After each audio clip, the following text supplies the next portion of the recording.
चलिए आज हम लोग आगे पढ़ते हैं। हम लोगों ने कल रेंट फ्री एकोमोडेशन हम लोगों ने पढ़ लिया था।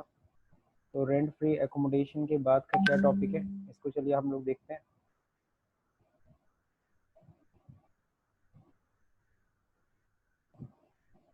तो अभी तक मैंने क्या पढ़ाया है, जो लोग पहले कनेक्ट नहीं हुए थे तो उनको मैं बता दे रहा हूँ। यहाँ पे हम लोग पढ़ रहे थे इनकम फ्रॉम सैलरी, और इनकम फ्रॉम सैलरी में हम लोगों ने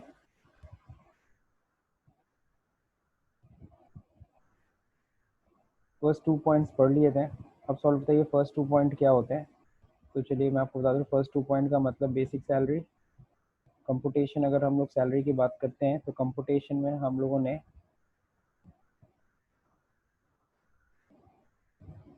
ये देखिए कंपुटेशन है, this the computation of taxable salary 2020-21। अब इसमें फर्स्ट पॉइंट यानी basic salary, pension, annuity, commission, arrear of salary, advance salary, ये सब हम लोगों ने पढ़ लिया था। ये सब के सब टैक्सेबल होते हैं। फिर टैक्सेबल अलाउंसेस भी हम लोगों ने कवर कर लिया था। अलाउंसेस कितने तरह के होते हैं, और हमने इसमें देखा था एचआरए का केस। ठीक है, हम लोगों ने इसमें एचआरए का केस पढ़ा था, एचआरए कैसे एग्जाम्प्ट होता है। और स्पेशल अलाउंसेस में हम लोगों ने वो सारे के सारे अलाउंसेस पढ़े थे जो फुल्ली एग्जाम्प्ट होते हैं। फिर हम लोगों ने ऐसे अलाउंसेस भी पढ़े थे जो जितना ऑफिस पर्पस पे खर्च कर लो एग्जाम्प्ट होता है, जितना बचा लिया वो टैक्सेबल होता है। फिर हम लोगों ने ऐसे अलाउंसेस भी पढ़ लिए थे जो एग्जाम्प्ट होगा up to a certain limit, जो कि गवर्नमेंट ने डिसाइड किया है। इसके अलावा जो भी अलाउंसेस हम लोग सुनते हैं वो सभी के सभी क्या होंगे, टैक्सेबल होंगे। ओके, साथ ही साथ हमने लीव ट्रेवल अलाउंसेस के बारे में भी डिस्कस कर लिया था। तो ये तो हम लोगों ने अलाउंसेस कवर कर लिए थे, यानी कि first 2 point we have already covered. अब अगला जो पॉइंट है वो third, that means value of perquisites. So what is value of perquisite and perquisite का मीनिंग क्या होता है। हालांकि हम लोगों ने कल इसे स्टार्ट कर लिया था, लेकिन फिर भी चलिए हल्का सा रिकैप मैं आपको दे देता हूँ। जो लोग कल की क्लास नहीं किए थे, काफ़ी लोगों ने कल की क्लास नहीं की थी। तो परक्यूजिट्स क्या है। Perquisites are the added benefits. Perquisites होता क्या है, ये एडेड बेनिफिट्स होते हैं, इमोल्यूमेंट्स ऑफ फैसिलिटीज़, यानी कि एक तरीके से बोल सकते हैं additional benefit which is provided by the employer to the employee, जो एम्प्लॉयर अपने एम्प्लॉय को देता है in relation to his employment. Okay, जब तक वो नौकरी करेगा तब तक ये फैसिलिटीज़ उसको मिलेंगी, जैसे आने जाने के लिए कार, रहने के लिए मकान, बातचीत करने के लिए मोबाइल की सुविधा कंपनी ने दे रखी है। तो इसको हम परक्यूजिट्स कहते हैं। और अगर इनकी जगह पे पैसे दे दें कि नहीं नहीं हम आपको पैसे दे दे रहे हैं, जाओ आप कहीं रूम रेंट पे ले लो, तो वो क्या कहलाता है, वो अलाउंसेस कहलाता है। ठीक है, लेकिन अगर वहीं रहने के लिए मकान दे दिया जाए तो वो क्या कहलाता है, वो परक्यूजिट्स है। हमने आने जाने के लिए आपको कार दी हुई है तो ये परक्यूजिट हो गई। लेकिन अगर मैंने आने जाने के लिए आपको भाड़े का पैसा दिया होता तो उसे हम लोग अलाउंसेस कहते हैं। तो अलाउंसेस और परक्यूजिट्स में डिफरेंस आपको क्लियर होना चाहिए। Next, some common. अब देखो rent free accommodation. Rent free accommodation हम लोगों ने कल पढ़ लिया था। रेंट फ्री एकोमोडेशन होता क्या है, यानी कि किराया मुक्त मकान। यानी कि कंपनी आपको मकान दिया, उससे आपसे किराया नहीं ले रही है, तो उसको हम लोग कहते हैं रेंट फ्री एकोमोडेशन। तो रेंट फ्री एकोमोडेशन में हम लोगों ने देखा था, मैं यहाँ पे एक बार फिर से बना दे रहा हूँ। कल का चार्ट मेरे ख्याल से मैक्सिमम सबके पास होगा ही, मैंने स्क्रीनशॉट करवा दिया था इसीलिए, क्योंकि बुक में जो चार्ट बनाया है उससे वो बेहतर चार्ट है, इसीलिए मैंने कहा था आप सभी लोग नोट कर लीजिए। ठीक है, तो अगर हम लोग यहाँ पे बात करें, सबसे पहली चीज़ हमें देखना होगा कि एम्प्लॉय की कैटेगरी क्या है। एम्प्लॉय कैटेगरी है ना, एम्प्लॉय की कैटेगरी क्या है। और फिर देखना पड़ेगा क्या, अनफर्निश्ड हाउस।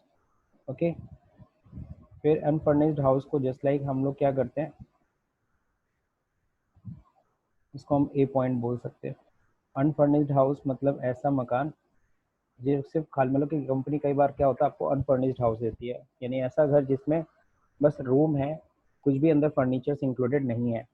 और कई बार क्या होता है, अगर आप अच्छे पे पोस्ट पे होते हो तो आपको ऐसा मकान देती है जिसमें फर्नीचर भी इंक्लूड होता है, that means B point, furniture भी इंक्लूड है उसके अंदर। ओके, तो अब जब अगर हम अनफर्निश्ड हाउस में अगर फर्नीचर भी इंक्लूड कर देते हैं, दैट मीन्स उसको हम लोग बोलते हैं फर्निश्ड हाउस। तो पहले तो आपको ये समझना होगा कि मकान कैसा हो सकता है आपको अनफर्निश्ड हाउस मिले, अनफर्निश्ड एकोमोडेशन, हो सकता है आपको फर्निश्ड हाउस मिले, that means furnished accommodation. Accommodation मतलब होता है रहने का घर, रहने की जगह। तो एकोमोडेशन लिखिए, मैं हाउस लिख दे रहा हूँ। अब एम्प्लॉय कैटेगरी में हम लोगों ने सबसे पहले पढ़ा था, अगर क्या है, अगर गवर्नमेंट एम्प्लॉय है, अगर आप अपने आप को ही समझो, जिस लाइक यहाँ पे कई लोग हैं, जिस लाइक मान लेते हैं प्रिया की ही बात करते हैं। ओके, मान लीजिए प्रिया जी गवर्नमेंट एम्प्लॉय हैं और उनको कंपनी ने, गवर्नमेंट ने क्या दे रखा है, उनको अनफर्निश्ड हाउस दे रखा है। तो उनके अनफर्निश्ड हाउस की वैल्यू कैसे निकाली जाएगी? तो बहुत ही सिंपल है, as per government rule. Okay, government rule के अकॉर्डिंगली। अब गवर्नमेंट रूल कहता है क्या, कि इनकी सैलरी का 10% इनके मकान की वैल्यू होगी। तो ये गवर्नमेंट रूल बताएगा, यहाँ पे हमें अपना दिमाग लगाना ही नहीं है, बहुत ही सिंपल है। जो गवर्नमेंट रूल बताएगा, कहेगा 10% आपकी सैलरी आपके मकान की वैल्यू, तो ठीक है, आपकी सैलरी 20,000 है तो 2,000 रुपये आपके मकान की वैल्यू हो गई। ओके, अगर आपकी सैलरी 40,000 रुपये है, देन 4,000 आपके मकान की वैल्यू हो गई 10% के अकॉर्डिंगली। अगर 15% है तो 6,000 हो गई। तो एज पर गवर्नमेंट रूल जाएंगे हम लोग अपना दिमाग नहीं लगाएंगे यहाँ पे। अगर फर्नीचर भी उसमें इंक्लूडेड है तो फर्नीचर कॉस्ट का 10% कॉस्ट ऑफ फर्नीचर। ओके, तो फर्नीचर कॉस्ट का कितना, 10% हम लोग इंक्लूड कर लेंगे। ठीक, तो ये चीज़ का ध्यान सबको रखना है।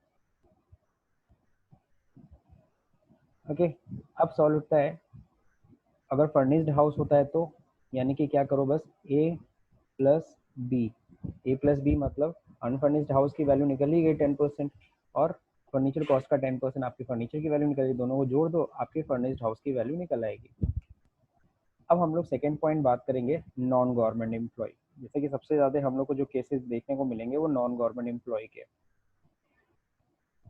ओके, तो नॉन गवर्नमेंट एम्प्लॉय के केस में मकान की वैल्यू कैसे निकलती है? तो इसमें भी नॉन गवर्नमेंट एम्प्लॉय के केस में भी दो केसेस बनेंगे। सबसे पहला केस बनेगा, if owner of the house is employer. अगर ओनर ऑफ द हाउस क्या है, एम्प्लॉयर है, तो मकान की वैल्यू कैसे निकाली जाएगी? तो इस पे हम लोगों ने डिस्कस कर ही लिया था। और दूसरा होता है क्या, if owner of the house is not employer, यानी कि एम्प्लॉयर ने वो मकान किराए पे लेके आपको दिया है। हो सकता है भाई नॉन गवर्नमेंट एम्प्लॉय हो सकता है वो जो प्राइवेट कंपनी है उसका खुद की बिल्डिंग है जिसमें आपको रहने के लिए जगह दिया हुआ है, और एक हो सकता है कि उसने ऐसा मकान दिया है जो मतलब उसने खुद किराए पे लेकर के फिर आपको प्रोवाइड किया है। ठीक है, तो ऐसे दो केसेस हो सकते हैं। इन दोनों ही केसेस में मकान की वैल्यू कैसे निकाली जाएगी, चलिए इसको समझते हैं। तो ऐसे केस में सिंपल सा है, मकान की वैल्यू के लिए आपको क्या देखना होगा, पॉपुलेशन चेक करना पड़ेगा। ठीक है, और पॉपुलेशन के अकॉर्डिंगली क्या होगा, परसेंटेज सेट होता है, आपकी सैलरी का परसेंटेज। अगर पॉपुलेशन लेस देन 10 लाख है, ओके, तो मकान की वैल्यू क्या मानी जाएगी, 7.5%। नहीं समझ में आया, जैसे मान लीजिए आप देवरिया में रह रहे हो या फिर सपोज करो सहजनवा में, तो जाहिर सी बात है वहाँ पे आपको रूम दे रखा गया है, कंपनी ने आपको रूम दिया हुआ है, वो उसका खुद की बिल्डिंग है कंपनी। सहजनों में आप देखिए वो बहुत सारे इंडस्ट्रियल बिल्डिंग है, उन्होंने मान लीजिए रहने के लिए भी जगह आपको दे दी वहीं पे। तो ऐसे केस में क्या, और वो उसकी खुद की बिल्डिंग है, तो आपकी सैलरी का 7.5% आपके मकान की वैल्यू मान ली जाएगी, आपकी सुविधा की वैल्यू मान ली जाएगी। आपका अगर 1 लाख रुपए सैलरी है तो 7,500 रुपये आपका क्या हो गया, मकान की वैल्यू। फिर सवाल उठता है कि सर अगर पॉपुलेशन 10 से 25 लाख के बीच में है, ठीक है, अगर पॉपुलेशन 10 से 25 लाख के बीच में है, ठीक है, तो ऐसे केस में क्या होगा, तो ऐसे केस में सिंपल सा अपनी सैलरी का 10% कर लेना। ठीक है, मान लीजिए वो जगह कहाँ है, मान लीजिए गोरखपुर में आपको मकान दिया है, तो गोरखपुर की पॉपुलेशन 10 से 25 लाख के बीच की है। तो ऐसे केस में क्या होगा, अपनी सैलरी का कितना 10% कर लेना। तुम्हारी सैलरी मान लो 4 लाख रुपए है साल भर की, तो 4 लाख का 10% कितना हो, 40,000 रुपये। तो ये 40,000 रुपये तुम्हारे मकान की वैल्यू है, ये अपनी सैलरी में ऐड करना, ये परक्यूजिट की वैल्यू हो गई। अगर पॉपुलेशन वहाँ पे 25 लाख से ज़्यादा है तो क्या होगा, तो सिंपल सा 15% ऑफ योर सैलरी, यही होगी मकान की वैल्यू। तो मेरे ख्याल से सबको समझ में आ गया होगा कि if owner of the house is the employee then population कैसे चेक करना है। अब जरा देखते हैं यहाँ पे प्लस, अगर सब ये तो अनफर्निश्ड हाउस की वैल्यू हुई, अगर उसमें फर्नीचर, मान लीजिए फर्निश्ड हाउस दे रखा है तो सेम वही चीज़ है, that means 10% of furniture cost, 10% of furniture cost होगा। आजकल क्या हो रहा है, कई एम्प्लॉयर क्या कर रहे हैं प्राइवेट कंपनी में खासकर, वहाँ पे क्या करते हैं खरीद के वो किराए पे लेकर के भी डाल देते हैं। अगर किराए पे लेकर के अगर फर्नीचर डाला गया है, कंपनी ने दे रखा है, तो तुम उसका एक्चुअल रेंट देख लेना, एनुअल रेंट कह लो, उसका सालाना क्या रेंट है, या छोड़ो एनुअल रेंट, क्या actual rent paid by employer. ठीक है sir, can you share the screen? Yes, screen आप लोगों को नहीं दिख रहा है क्या? सर स्क्रीन शेयर कर। No sir.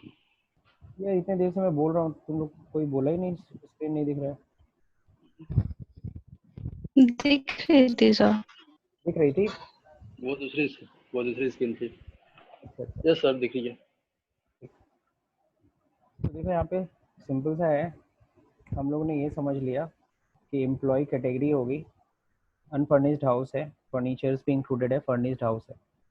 तो गवर्नमेंट एम्प्लॉय का केस मेरे ख्याल सबको क्लियर हो गया, नॉन गवर्नमेंट एम्प्लॉय का केस भी क्लियर हो गया। नॉन गवर्नमेंट एम्प्लॉय के केस में हम देखेंगे कि ओनर अगर हाउस का अगर क्या है, हमारी कंपनी खुद है, तो बस पॉपुलेशन के अकॉर्डिंगली हम अपने सैलरी का उतना प्रतिशत कर लेंगे जो डिफाइन किया गया है यहाँ पे, वही हमारे मकान की वैल्यू होगी। और फर्निश्ड हाउस की वैल्यू तो समझ ही गया तुम लोग, 10% ऑफ कॉस्ट ऑफ फर्नीचर या एक्चुअल रेंट पेड।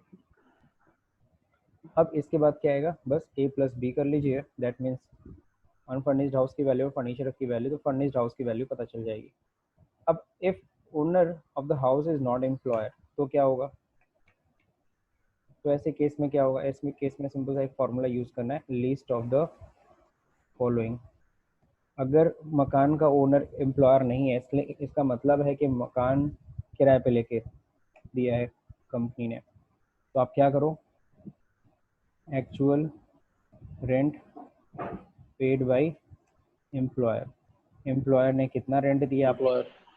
हाँ और बोलो, और दूसरा होता क्या करना होता है, आप पॉपुलेशन मत देखना, सीधे सीधे 15% ऑफ सैलरी कर लेना, है ना।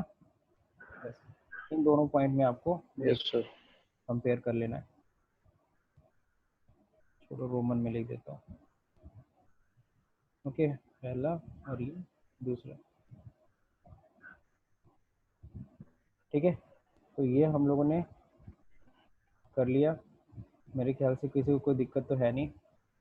अब सॉल्व द फर्नीचर की वैल्यू क्या होगा, तो फर्नीचर की वैल्यू सब लोग को पता है क्या होगा, तो मैं यहाँ लिख देता हूँ एज एबव, जैसे ऊपर निकालते थे सेम वैसे ही। फर्निश्ड हाउस की वैल्यू ए प्लस बी। ठीक, कल मैंने यहाँ तक कवर कर दिया था, तो ओके कल सर। मैंने एक चीज़ जो नहीं कवर किया था वो मैं आज कवर करना था, इसीलिए मैं इसको फिर से रिवाइज किया। एक चीज़ था कि यहाँ पे सबसे पहली चीज़ सवाल उठता है कि सैलरी का मीनिंग क्या होता है, मीनिंग ऑफ सैलरी, है ना। ये सैलरी का मीनिंग हम लोग क्यों देख रहे हैं, case of R F A मतलब rent free accommodation, meaning of salary क्या है, यानी कि आप बार बार बोल रहे हो सैलरी का 7.5% कर लेना, सैलरी का 10% कर लेना, 15% कर लेना, तो यहाँ सैलरी का मतलब क्या है। हम लोग ने जब एचआरए पढ़ा था तो सैलरी में हमने क्या क्या चीज़ें शामिल की थी, 3 चीज़ें, बेसिक सैलरी, हाँ डीए अगर रिटायरमेंट बेनिफिट का पार्ट है तो, और लास्ट क्या चीज़ जी। था, फिक्स रेट कमीशन। ओके, तो 3 चीज़ें थी, बेसिक सैलरी, डीए अगर रिटायरमेंट बेनिफिट का पार्ट है तो, और लास्ट क्या था, fix rate commission on sale. तो ये तो था एचआरए के केस में सैलरी में 3 चीज़ें बस शामिल की जाती थी। लेकिन अगर हम लोग यहाँ पे कैलकुलेशन कर रहे हैं आरएफए का, तो वहाँ पे सैलरी का मतलब क्या है, यहाँ पे सैलरी का मतलब थोड़ा सा ब्रॉड है, तो चलिए इसको देखते हैं। तो वो सैलरी का मतलब है बेसिक सैलरी, देखो मैं दो तरीके से आपको इसको समझा रहा हूँ। एक तो शॉर्ट फॉर्म समझा रहा हूँ, शॉर्ट फॉर्म समझ लो। फर्स्ट 2 पॉइंट, अब ये किसी को नहीं समझ में आ रहा होगा। फर्स्ट 2 पॉइंट क्या है? फर्स्ट 2 पॉइंट ऑफ, अब समझ में आया? First 2 point of computation, computation का फर्स्ट 2 पॉइंट आप ऐड कर लो, वही आपका क्या है? आपका सैलरी का मतलब होता है आरएफए में। नहीं समझ में आया? चलिए मैं आपको इसको शेयर करता हूँ दूसरी तरीके से, बुक में दिखा देता हूँ। बुक में याद है कंप्यूटेशन हम लोगों ने पढ़ा था। कंप्यूटेशन देखो हमेशा दिमाग में फीड रहना चाहिए, कंप्यूटेशन में क्या क्या था। तो मैंने क्या बोला? फर्स्ट 2 पॉइंट, अब समझ में आया? अब समझ में आया कि नहीं आया? यस यानी कि basic sir. Salary, pension, NAT, commission, area of salary, advance salary, all taxable allowances सब जोड़ जाड़ दो, ये होती है सैलरी का मतलब। यानी कि परक्यूजिट से ऊपर तक का जितना हमने चीज़ें देखी वो सभी ऐड कर लो, वो होती है सैलरी की मीनिंग आरएफए में। वो जो सैलरी आती है उस सैलरी का हमें 10%, 15% या जो भी करना है। ठीक, तो चलिए मैं दूसरा ब्रॉड, अच्छा नहीं इसमें तो दिया होगा फॉर्मूला, ब्रॉड फॉर्मूला देखो यहाँ पे कंप्लीट दिया हुआ है नीचे। सैलरी का मतलब नहीं दिया क्या? अच्छा नहीं नीचे दिया, हाँ यहाँ देखो, चलो देख लो ना, यहाँ क्या दिया है? Meaning of salary, for this purpose salary will be calculated as basic salary DA, इसको भी डीए तब शामिल करेंगे पार्ट ऑफ रिटायरमेंट बेनिफिट, अगर वो रिटायरमेंट बेनिफिट का पार्ट है तो। Bonus, commission, fees, all taxable allowances by whatever name called but does not include allowances which are exempt, तो एग्जेम्प्ट अलाउंसेस तो वैसे भी नहीं शामिल होते हैं। Does not form part of the salary for calculation of retirement benefit, also does not include employer's contribution to PF. तो clear हो गया? कुछ समझ में आया? यहाँ पे सैलरी का मतलब ये पूरा दिया हुआ है, ठीक है। तो इसको दो तरीके से मैंने आपको समझाया, दोनों में से जो आपको सही लगे आप अपने ब्रेन में सेट कर सकते हो। तो मैंने पहला बहुत ही इजी पॉइंट बताया, अगर आपको कंप्यूटेशन, किसी को अगर कंप्यूटेशन ऑफ सैलरी क्लियर है और मैं उसको बोलता हूँ फर्स्ट 2 पॉइंट ऑफ कंप्यूटेशन, तो उसको क्लियर हो जाना चाहिए। अच्छा ठीक है, first point is basic salary, वो सारी चीज़ें थी। सेकंड पॉइंट था ऑल टैक्सेबल अलाउंसेस। हाँ बस यहाँ पे कंसीडर क्या करना है, डीए को हमें तभी शामिल करना है अगर वो रिटायरमेंट बेनिफिट का पार्ट है तो।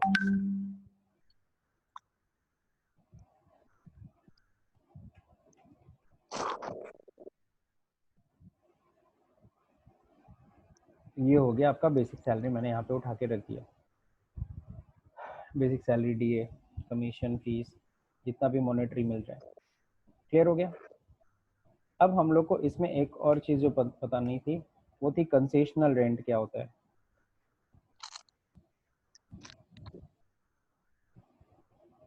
है ना। तो कोई लोग कंसेशनल रेंट बोलेंगे। What is concessional rent free accommodation?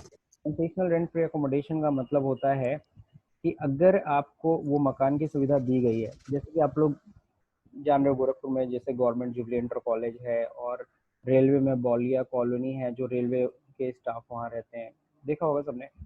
और इसी तरीके से आप लोग यूनिवर्सिटी में जाओगे तो प्रोफेसर्स कॉलोनी है वहाँ पे, देखा है कि नहीं देखा है किसी ने?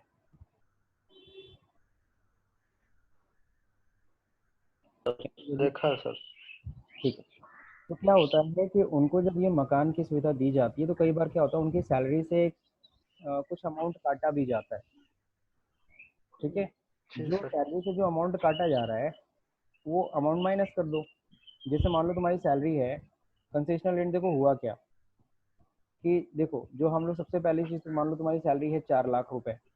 अब 4 लाख का हम लोग क्या करेंगे, मान लो तुम्हारी पॉपुलेशन के अकॉर्डिंगली वहाँ पे गोरखपुर में रह रहे हो तो 10 से 25 लाख की पॉपुलेशन है, और कॉलेज की खुद की बिल्डिंग है, तो जाहिर सी बात है कितना हो गया, मल्टीप्लाई बाय 10%, तो 10% कितना आ गया, 40,000।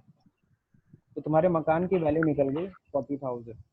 लेकिन क्या होता है, तुम्हारी सैलरी में से 2,000 रुपये इस सुविधा के लिए काटे जा रहे हैं, क्योंकि तुमको वहाँ पे मकान दिया गया है, तो गवर्नमेंट क्या कर रही है, या फिर डिपार्टमेंट क्या कर रही है, तुम्हारी सैलरी से हर महीना 2,000 रुपये काट रही है। तो कितना काटी पूरे साल भर में? 24,000 रुपये। 24,000। तो 24,000 रुपये तुम्हारी सैलरी से काट लिया, तो बताओ तुम्हारी रिक्विजिट की वैल्यू हुई कितनी? 16,000 रुपये। नहीं समझ में आया? कंपनी ने तुम्हें 40,000 की सुविधा सिर्फ कितने में दी? 24,000 में। तो तुम्हें फायदा कितने का हुआ? 16,000। 16,000। तो ये 16,000 रुपये तुम्हारी सैलरी में ऐड होगी। इसमें किसी को कोई डाउट है तो पूछ लो। तो समझ में आया ये? No sir. नहीं समझ में आया? फिर से हाँ समझ- सर। आपके मकान की जो वैल्यू है ना, आपके मकान की वैल्यू पहले हमने निकाली। आपको जो कंपनी ने जो मकान दिया है, आप गोरखपुर में रह रहे हो, सपोज करो आप गवर्नमेंट जुबली कॉलेज में टीचर हो, आपको वहाँ पे जगह हमने दे दिया और हमने आपसे कहा कि आपकी सैलरी से हम 2,000 रुपये काटेंगे। ठीक, तो हमने काटा कितना? 24,000 रुपये। Okay sir. अब तुम्हारी सैलरी के अकॉर्डिंगली हम देखते हैं मकान की वैल्यू। हम ये फॉर्मूला अपनाते हैं कि नॉन गवर्नमेंट एम्प्लॉय, अच्छा ये तो पॉपुलेशन, गवर्नमेंट एम्प्लॉय मैंने बोल दिया था, गवर्नमेंट कॉलेज, गवर्नमेंट नहीं, हम लोग नॉन गवर्नमेंट ले लेते हैं। मान लीजिए आप यहाँ पे सपोज करो आप गीडा में इंडस्ट्री में, समझ लो बालाजी ट्रेडर में काम कर रहे हो, तो बालाजी ट्रेडर्स के यहाँ काम कर रहे हो और उसने गोरखपुर में तुम्हें मकान दे रखा है, तो मकान खुद बालाजी का ही है। तो ऐसे केस में क्या है, पॉपुलेशन कितनी है गोरखपुर की? 10 से 12 लाख। तुम्हारी सैलरी का कितना प्रतिशत होगा? 10%। तुम्हारी सैलरी देखो कितनी थी? 4 लाख रुपए। 4 लाख का 10% निकाले तो तुम्हारे मकान की वैल्यू निकल गई। कितनी निकली? 40,000 रुपये। और तुम्हारी सैलरी से कंपनी काट रही है हर महीना 2,000 रुपये। तो 40,000 की सुविधा तो उसने दी तुम्हें, बिल्कुल सही है, पूरा सैलरी में ऐड होता है, लेकिन तुमसे 24,000 वसूल भी तो लिया गया। Yes sir. इन्हें 40,000 की सुविधा दी, ठीक है, मानते हैं, फिर उसने 24,000 रुपये सैलरी से काट भी तो लिया। तो मेरी पर जी सर यस काटा। सर। मुझे फायदा कितने का हुआ? बेनिफिट कितने का हुआ? बताओ, बेनिफिट कितने का हुआ? 16। 16,000 की। तो यही बेनिफिट है, इसी बेनिफिट को ही हम लोग क्या कहते हैं? परक्यूजिट। और यही परक्यूजिट की वैल्यू है 16,000 रुपये, जो तुम्हारी सैलरी में ऐड की जाएगी। 40,000 रुपये नहीं ऐड किया जाएगा, सिर्फ कितना ऐड किया जाएगा? 16,000 रुपये। 16,000 रुपये। अब मान लो अमरीश, आकाश है, आकाश काम करते हैं किस में? आकाश काम करते हैं तनिष्क में। सपोज एक और परक्यूजिट का मैं एग्जांपल दे रहा हूँ, कंसेशनल का। तनिष्क में काम करते हैं। अब क्या था, इसका कुछ इसको एक अंगूठी लेनी थी आकाश को, तनिष्क में। ये कहा कि अपनी कंपनी से ले लेता हूँ। तो कंपनी ने कहा ठीक है, चलो हमारे एम्प्लॉय हो तुम, तो तुम जो भी ज्वेलरी लोगे उसमें हम 20% ऑफ कर देंगे तुम्हारे लिए। सर नॉर्मली इतना ऑफ होता नहीं है। तो मान लीजिए 30,000 का इसने कोई चीज़ खरीदा और उसमें 20%, 6,000 उसका रिलैक्स हो गया। कितना रिलैक्स हुआ? 6,000 ना। 30,000 का 20% कितना होगा? Yes sir. 6,000। 6,000। अब उसको देना कितना पड़ा? 24। 24,000। फायदा कितने का हुआ? 6,000। सैलरी में कितना ऐड होगा? 6,000। बिल्कुल सही, 6,000 उनकी सैलरी में ऐड होगा, छूटेगा नहीं, बचेगा नहीं। ये बेनिफिट किससे मिला? अपने एम्प्लॉयर से मिला, क्योंकि तनिष्क में जॉब। एम्प्लॉयर्स। हाँ, तो ये 6,000 रुपये को उसके लिए परक्यूजिट माना जाएगा। इसको हम लोग परक्यूजिट कहते हैं, और ये उसकी सैलरी में add। ठीक।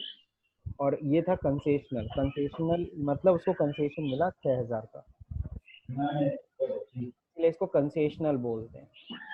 ठीक है, हर जगह पे ये कंसेशन शब्द आएगा। तो लगभग हम लोगों ने अब रेंट फ्री एकोमोडेशन कंप्लीट कर लिया है। आज हम लोग को पढ़ना था होटल एकोमोडेशन, तो अब हम लोग होटल एकोमोडेशन भी साथ में कवर करेंगे। ओके ना, होटल एकोमोडेशन में क्या पॉइंट है?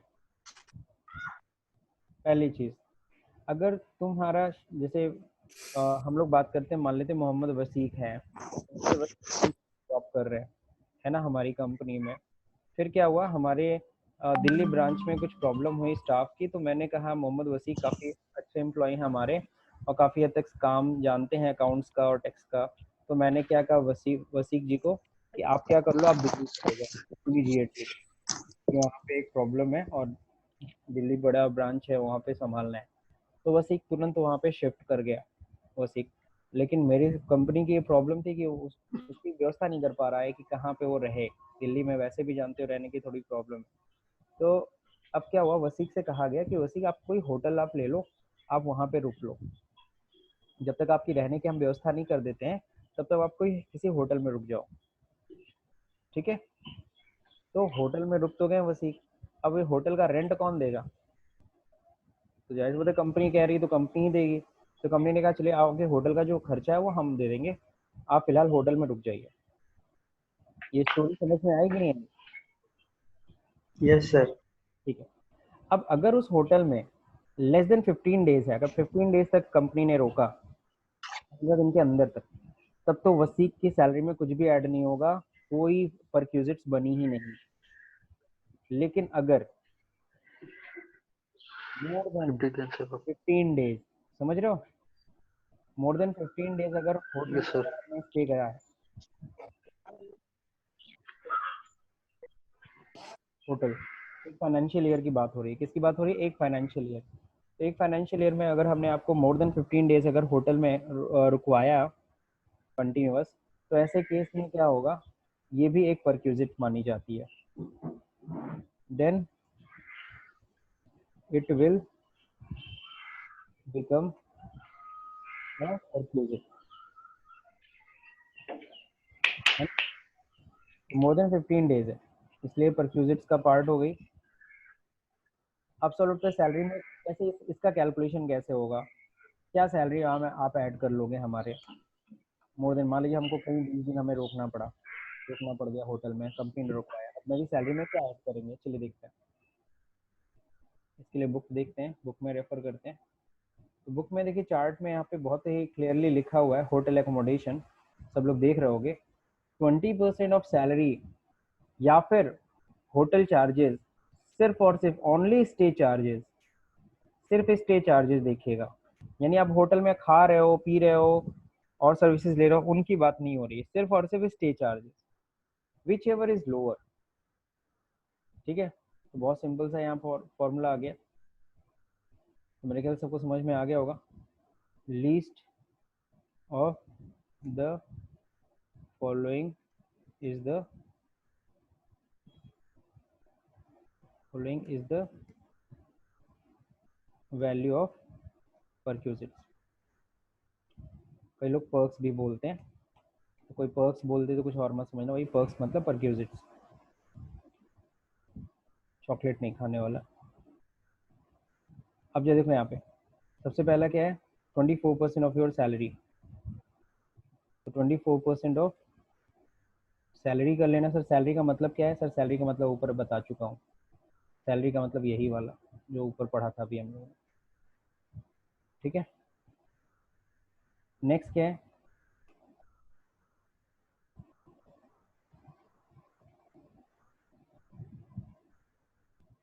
एक्चुअल रेंट या होटल चार्जेस लिखते थे ना, होटल चार्जेस, ठीक है ना। सिर्फ कौन सा चार्जेस? स्टे चार्ज, सिर्फ और सिर्फ कौन सा चार्ज? Stay charges. तो ये दो चीज़ हुई, list of the following, 24% of your salary, salary का आप 24% कर लीजिए, या होटल चार्जेस सिर्फ स्टे चार्जेस, बस यही आपकी क्या है, वैल्यू ऑफ परक्यूजिट हो जाएगी, ठीक। चलिए अब इसका भी एक एग्जांपल देख लेते हैं। मान लीजिए आपकी सैलरी कितनी है, अगेन वही 4 लाख रुपीज़। तो 4 लाख रुपीज़ पे अगर हम लोग निकालेंगे कितना, 24%, तो कितना आ जाएगा, क्यों?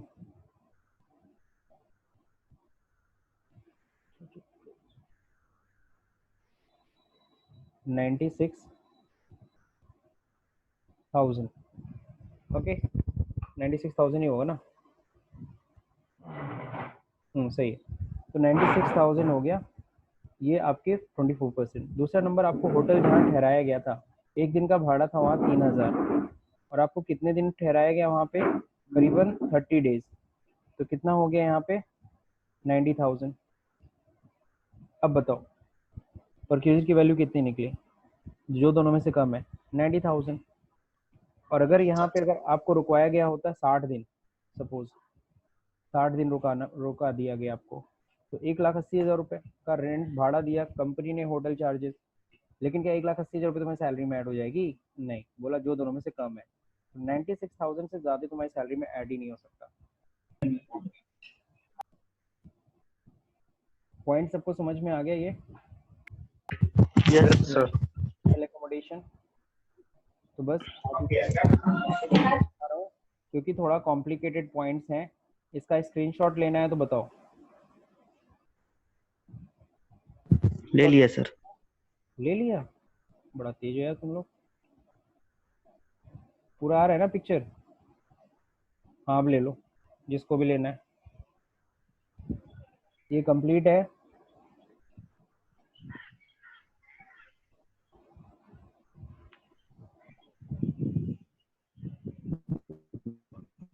ठीक है चलिए अब अटेंडेंस का ले लेता हूँ।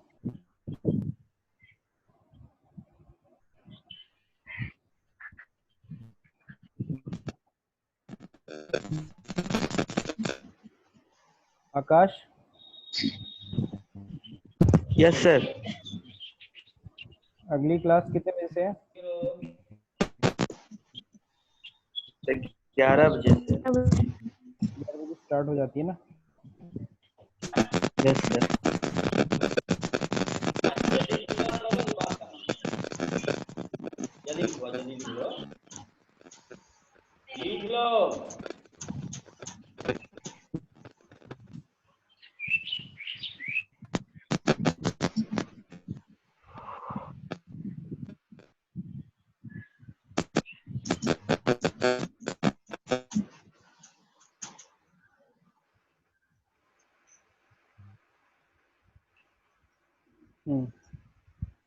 ओके सो शिवांगी पांडे,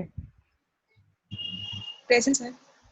अमन सिंह, अमन कुमार निषाद, सत्येंद्र,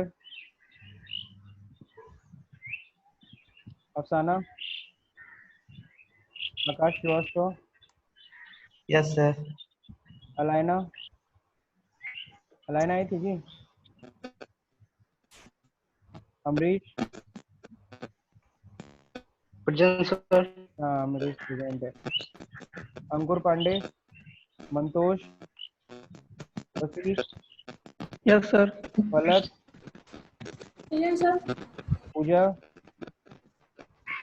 पूजा को अगर कोई कांटेक्ट कर सकता है कांटेक्ट कर लेगा। प्रिया, Yes, sir. राहुल, श्रेयांश, श्रेयांश है ना? Avnish, yes sir. Sana, Sandeep Bharti. Attendance list show नहीं कर रहा है सर। अच्छा अटेंडेंस नहीं शो कर रहा है, सॉरी। दिख रहा है ना अब? Yes sir. श्रेयांश, सना, संदीप भारती, सुजीत, सुरभि, विशाल, दीपक कुमार। श्रेयांश नहीं आया था? चलिए हो गया अटेंडेंस कंप्लीट। ठीक है so today's class is over. कल फिर हम लोग आगे क्लास करेंगे। Okay bye.